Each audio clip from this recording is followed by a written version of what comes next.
Greetings, everyone. This is Tremendous Truths. I'm reading from the book of Jasher, chapter 7.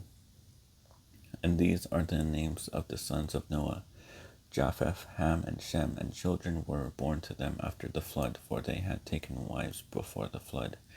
These are the sons of Japheth: Gomer, Magog, Madai, Javan, Tubal, Meshech, and Tiras, 7 sons. And the sons of Gomer were Ashkenaz, Rephath, Tegarmah, and the sons of Magog were Elichanaph and Lubal. And the children of Madai were Achan, Zelo, Chazoni, and Lot. And the sons of Javan were Elisha, Tarshish, Chittim, and Dudonim. And the sons of Tubal were Ariphi, Kesed, and Tari. And the sons of Meshech were Didon, Zeron, and Shebashni. And the sons of Tiras were Benib, Gera, Luperion, and Gilak.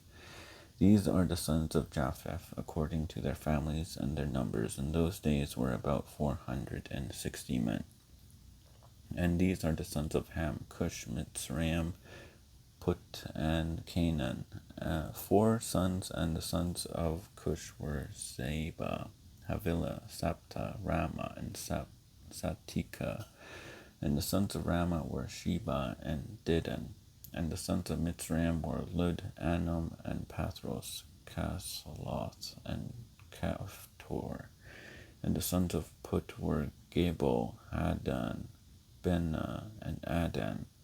And the sons of Canaan were Zidon, Heth, Amori, Girgashi, Hivi, Arki, Zeni, Arodi, Zemodi, and Karmothi. These are the sons of Ham, according to their families, and their numbers in those days were about 730 men. And these are the sons of Shem: Elam, Asher, Arpachshad, Lud, and Aram, 5 sons. And the sons of Elam were Shushan, Makul, and Harmon. And the sons of Asher were Miros and Mokil. And the sons of Arpachshad were Shalak, Anar, and Ashkol. And the sons of Lud were Pethor, Bizayon. And the sons of Aram were Uz, Chul, Gather, and Mash. These are the sons of Shem, according to their families, and their numbers in those days were about 300 men. These are the generations of Shem. Shem begat Arpachshad, and Arpachshad begat Shelach. And Shelach begat Eber, and to Eber were born 2 children. The name of one was Peleg, for in his days the sons of men were divided. And in the latter days the earth was divided. And the name of the second was Yoktan, meaning that in his day the lives of the sons of men were diminished and lessened. These are the sons of Yoktan: Almodad, Shelaph, Sarmovith, Iraq, Hadaram, Ozul, Dikla, Obal, Abimael, Sheba, Ophir, Havilah, and Jobab. All these are the sons of Yoktan. And Peleg his brother begat Yen, and Yen begat Serug, and Serug begat Nahor, and Nahor begat Terah, and Terah was 38 years old, and he begat Haran and Nahor. And Cush the son of Ham, the son of Noah, took a wife in those days in his old age, and she bare a son, and she called his name Nimrod, saying, At that time the sons of men again began to rebel and transgress against God, and the child grew up, and his father loved him exceedingly, for he was the son of his old age. And the garments of skin which God made for Adam and his wife when they went out of the garden were given to Cush. For after the death of Adam and his wife, the garments were given to Enoch the son of Jared, and when Enoch was taken up to God, he gave them to Methuselah his son. And at the death of Methuselah, Noah took them and brought them to the ark, and they were with him until he went out of the ark. And in their going out, Ham stole those garments from Noah his father, and he took them and hid them from his brothers. And when Ham begat his firstborn Cush, He gave him the garments in secret, and they were with him Cush many days. And Cush also concealed them from his sons and brothers. And when Cush had begotten Nimrod, he gave him those garments through his love for him. And Nimrod grew up, and when he was 20 years old, he put on those garments. And Nimrod became strong when he put on the garments. And God gave him might and strength, and he was a mighty hunter in the earth. Yea, he was a mighty hunter in the field. And he hunted the animals, and he built altars, and he offered upon them the animals before the Lord.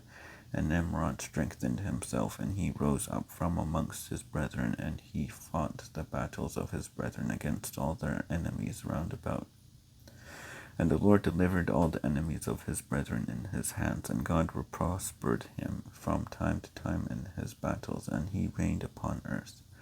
Therefore it became current in those days, when a man ushered forth those that he had trained up for battle, he would say to them like God did to Nimrod, who was a mighty hunter in the earth, and who succeeded in the battles that prevailed against his brethren, that he delivered them from the hands of their enemies. So may God strengthen us and deliver us this day. And when Nimrod was 40 years old, at that time there was a war between his brethren and the children of Japheth, so that they were in the power of their enemies. And Nimrod went forth at that time, and he assembled all the sons of Cush and their families, about 460 men. And he hired also from some of his friends and acquaintances about 80 men, and he gave them their hire, and he went with them to battle. And when he was on the road, Nimrod strengthened in the hearts of the people that went with him. And he said to them, Do not fear, neither be alarmed, for all our enemies will be delivered into our hands, and you may do with them as you please. And all the men that went were about 500, and they fought against their enemies, and they destroyed them and subdued them. And Nimrod placed standing officers over them in their respective places. And he took some of their children as security, and they were all servants to Nimrod and to his brethren. And Nimrod and all the people that were with him turned homeward. And when Nimrod had joyfully returned from battle, after having conquered his enemies, all his brethren, together with those who knew him before, assembled to make him king over them, and they placed the regal crown upon his head. And he set over his subjects and people princes, judges, and rulers, as is the custom amongst kings. And he placed Terah, the son of Nahor, the prince of his host, and he dignified him and elevated him above all his princes. And whilst he was reigning according to his heart's desire, after having conquered all his enemies around, he advised with his counselors to build a city for his palace. And they did so. And they found a large valley opposite to the east, and they built him a large and extensive city in Nimrod, called the name of the city that he built Shinar. And for the Lord had vehemently shaken his enemies and destroyed them. And Nimrod dwelt in Shinar, and he reigned securely, and he fought with his enemies and subdued them, and he prospered in all his battles, and his kingdom became very great. And all nations and tongues heard of his fame, and they gathered themselves to him, and they bowed down to the earth, and they brought him offerings, and he became their Lord and king. And they all dwelt with him in the city of Shinar. And Nimrod reigned in the earth over all the sons of Noah, and they were all under his power and counsel. And all the earth was of one tongue and words of union. But Nimrod did not go in the ways of the Lord, and he was more wicked than all the men that were before him, from the days of the flood until those days. And he made gods of wood and stone, and he bowed down to them, and he rebelled against the Lord, and taught all his subjects and the people of the earth his wicked ways. And Mardon, his son, was more wicked than his father. And every one that heard of the acts of Mardon, the son of Nimrod, would say, concerning him. From the wicked goeth forth wickedness. Therefore it became a proverb in the whole earth, saying, From the wicked goeth forth wickedness, and it was current in the words of men from that time to this. And Terah, the son of Nahor, prince of Nimrod's host, was in those days very great in the sight of the king and his subjects. And the king and princes loved him, and they elevated him very high. And Terah took a wife, and her name was Amzelo, and the daughter of Kor-Nebo. And the wife of Terah conceived and bare him a son in those days. Terah was 70 years old when he begat him, and Terah called the name of his son that was born to him Abram, because the king had raised him in those days and dignified him above all his princes that were with him. Amen. Thank you.